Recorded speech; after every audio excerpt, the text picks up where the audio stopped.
नमस्कार दोस्तों, शायद आपको पता होगा दाखिल खारिज एक महत्वपूर्ण प्रक्रिया होती है। जो संपत्ति का मालिक है उसका नाम आधिकारिक रिकॉर्ड के रूप में आपकी संपत्ति पर दर्ज किया जाता है। लेकिन यदि आप कुछ संभावित गलतियों को करते हैं, आप कुछ त्रुटियां करते हैं, तो ऐसी स्थिति के अंदर जो दाखिल खारिज की प्रक्रिया है वो रुक सकती है। दाखिल खारिज एक आधिकारिक प्रक्रिया है जिसके माध्यम से एक व्यक्ति का नाम हटा करके दूसरे व्यक्ति का नाम जोड़ा जाता है और उसका रीज़न दिया जाता है कि किस आधार पर वो नाम खतौनी में ऐड किया जा रहा है। तो यदि आप दाखिल खारिज की प्रक्रिया को कराना चाहते हैं या किसी कारण से आपकी दाखिल खारिज की प्रक्रिया रुकी हुई है, तो ये वीडियो आपके लिए बहुत महत्वपूर्ण हो सकता है। दोस्तों, कई बार हमारी जो संपत्ति है वो हमारे पूरे जीवन भर की कमाई होती है, लेकिन हमारी कुछ गलतियां हमारी संपत्ति को बर्बाद कर देती है। आज के इस वीडियो में आपको मैं वही गलतियां बताने वाला हूं कि दाखिल खारिज की प्रक्रिया को पूरा कराने में आने वाली जो चुनौतियां हैं वो क्या होती है और हम उनसे किस तरीके से बच सकते हैं। और यदि आप इसी तरीके की जानकारी में रुचि रखते हैं तो आज ही चैनल को सब्सक्राइब कर लें, ताकि इसी प्रकार की महत्वपूर्ण वीडियो, लीगल नॉलेज, विधिक परामर्श, आपके अधिकार आप तक मुफ्त में पहुँच सके। यदि आप किसी भी मुद्दे पर कोई जनरल गाइडेंस लेना चाहते हैं तो स्क्रीन पर दिए गए नंबर पर व्हाट्सअप करें। निःशुल्क आपकी मदद की जाएगी और आपको बताया जाएगा कि आपको आपके मामले में क्या करना है। नमस्कार, मैं स्मित हनुमान आपको अपने यूट्यूब चैनल में स्वागत करता हूं। दोस्तों, जो दाखिल खारिज की प्रक्रिया है वो मैंने आपको बता दी है क्या होती है। अब हम ये जानेंगे कि कौन कौन सी गलतियां होती हैं जो हमें नहीं करनी चाहिए यदि हम अपनी संपत्ति में बिना किसी देरी के दाखिल खारिज कराना चाहते हैं। यदि आपने अपनी ज़मीन का दाखिल खारिज कराने के लिए आवेदन किया है और उसमें कोई गलती की है तो ऐसे में दाखिल खारिज की प्रक्रिया रुक जाती है। सबसे पहली गलती होती है दस्तावेजों की कमी या गलत जानकारी।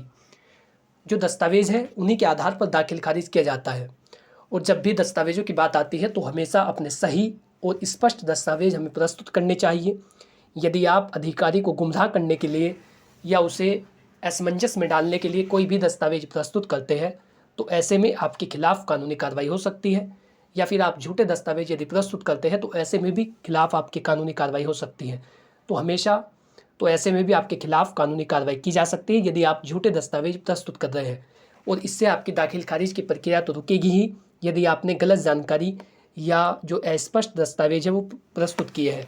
दाखिल खारिज के लिए ज़मीन से संबंधित सभी दस्तावेज सही और पूरे होने चाहिए। जब भी आप दाखिल खारिज की प्रक्रिया को कराने के लिए जाते हैं तो हमेशा ये ध्यान रखिए कि जो दस्तावेज आप प्रस्तुत कर रहे हैं हमेशा वो दस्तावेज सही और पूरे हो। अगर आप दस्तावेजों में कोई गलती करते हैं तो दाखिल खारिज में देरी हो सकती है या वह पूरी तरह से रुक सकता है। तो सबसे पहली गलती गलत दस्तावेजों को प्रस्तुत करना होता है। यदि आपने रजिस्ट्री, खतौनी या खसरा में किसी एक डॉक्यूमेंट को गलत या अधूरा जमा किया है तो ऐसे में इस प्रक्रिया में रुकावट आ सकती है। देखिए, यदि संपत्ति आपके नाम बैनामे के आधार पर आई है, यानी आपने वो अपनी जो आपकी सेल्फ एक्वायर प्रॉपर्टी है आपने अपनी खुद की कमाई से, मेहनत की कमाई से इकट्ठा करके खरीदी है और वो बैनामे के आधार पर आपके नाम पर आई है, तो हमेशा उस बैनामे को सही और स्पष्ट तरीके से प्रस्तुत करें ताकि उसका दाखिल खारिज हो सके और आधिकारिक रिकॉर्ड में आपका नाम चढ़ सके। इसी के साथ यदि आपकी किसी पूर्वज की डेथ हुई है और आप उसके स्थान पर अपना नाम चढ़वाना चाहते हैं तो उसके जो मृत्यु प्रमाण पत्र है, सभी वारिसों के आधार कार्ड, उसमें किसी का भी आधार कार्ड छूटना नहीं चाहिए। यदि आप अधूरी जानकारी देते हैं तो संबंधित अधिकारियों के द्वारा उसे विवादित घोषित कर दिया जाता है। हमेशा अपने विवरण को पूर्ण रूप से दें ताकि संबंधित अधिकारी के द्वारा तीव्रता से कानूनी कार्रवाई की जाए और आपका मामला जल्दी पूरा हो। इसी के साथ यदि आप गलत जानकारी देते हैं, उदाहरण के तौर पर आप नाम, खसरा नंबर या ज़मीन का आकार गलत दर्ज करना दाखिल खारिज के लिए बड़ी समस्या बन सकती है। यदि आप खसरा नंबर गलत लिखवा देते हैं या फिर अपना पता गलत लिखवा देते हैं, नाम गलत लिखवा देते हैं, इसी के साथ ज़मीन का आकार गलत लिखवा देते हैं, तो ऐसे में बड़ी समस्या बन सकती है। इससे बचने के लिए क्या करें, तो दस्तावेजों की सही जानकारी को क्रॉस चेक करें और सुनिश्चित करें कि सभी विवरण सही है। विशेष रूप से खसरा नंबर और पट्टे को ठीक प्रकार से भरें। यदि खसरा नंबर आप गलत अंकित करते हैं, उसका रकबा आप गलत लिखते हैं या फिर पट्टे नंबर को आप गलत लिख देते हैं तो ऐसे में आपकी प्रक्रिया रुक सकती है। महत्वपूर्ण है कि आपको सभी दस्तावेजों को बेहतर तरीके से प्रस्तुत करना चाहिए और जिस तरीके के दस्तावेज हैं उन्हीं के आधार पर उनमें कोई भी त्रुटि ना हो, वो अस्पष्ट ना हो, वो पढ़ने में आए, सभी चीज़ें उसमें समझ आए और आपके द्वारा भरा गया विवरण पूर्ण रूप से सत्य हो, तभी जाकर के जो दाखिल खारिज की प्रक्रिया है वो शीघ्रता से की जाती है। इसी के साथ जो दूसरी गलती आपको नहीं करनी है वो है अवैध कब्जा या विवादित ज़मीन की जानकारी ना देना। देखिए, दाखिल खारिज की प्रक्रिया तब संभव होती है यदि ज़मीन पर आपका कब्जा हो और किसी और ने उस पर अवैध कब्जा ना कर रखा हो।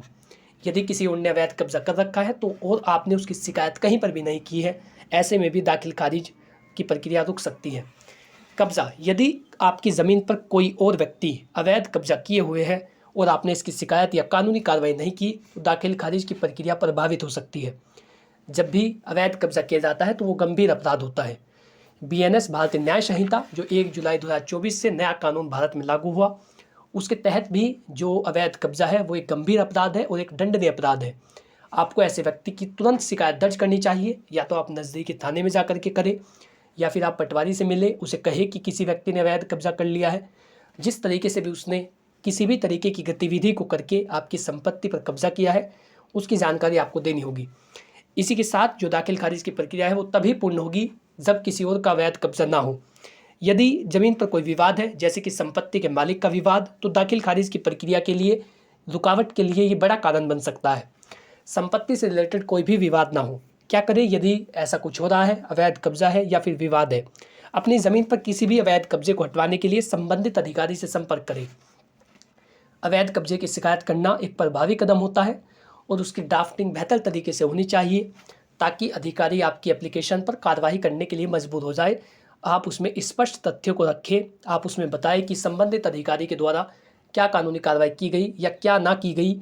यदि आपने कहीं पर पहले शिकायत कर रखी है तो उसका भी विवरण दें। यानी आपको अपनी पूरी कोशिश करनी है कि अवैध कब्जा प्रशासनिक अधिकारियों की मदद से हटाया जाए।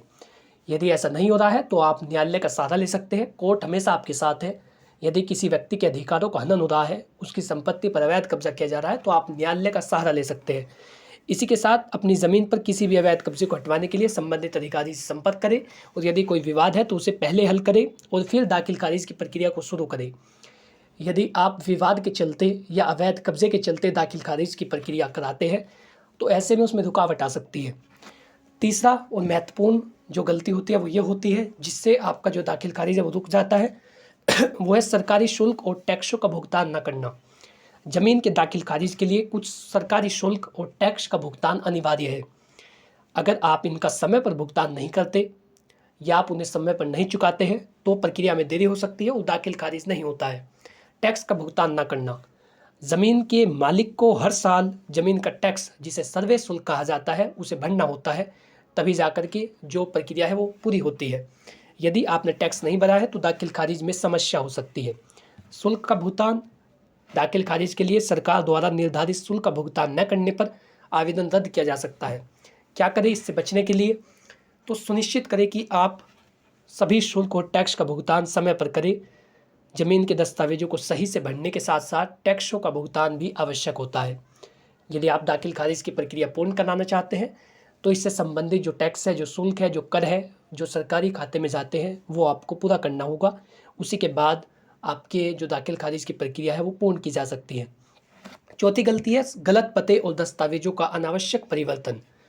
कई बार लोग आवेदन में गलत पते या दस्तावेजों में अनावश्यक परिवर्तन करते हैं और यह बदलाव जैसे कि गलत नाम दर्ज करना या दस्तावेजों में गलत ठिकाने का उल्लेख करना, ये आपके दाखिल खारिज की प्रक्रिया को रोक देता है।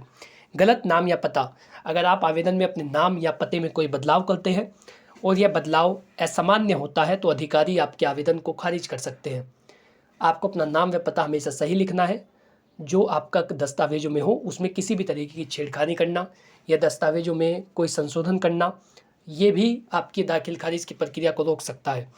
अनावश्यक बदलाव पुराने दस्तावेजों में बिना कारण गलत हो सकता है, इससे दाखिल खारिज की प्रक्रिया में देरी हो सकती है।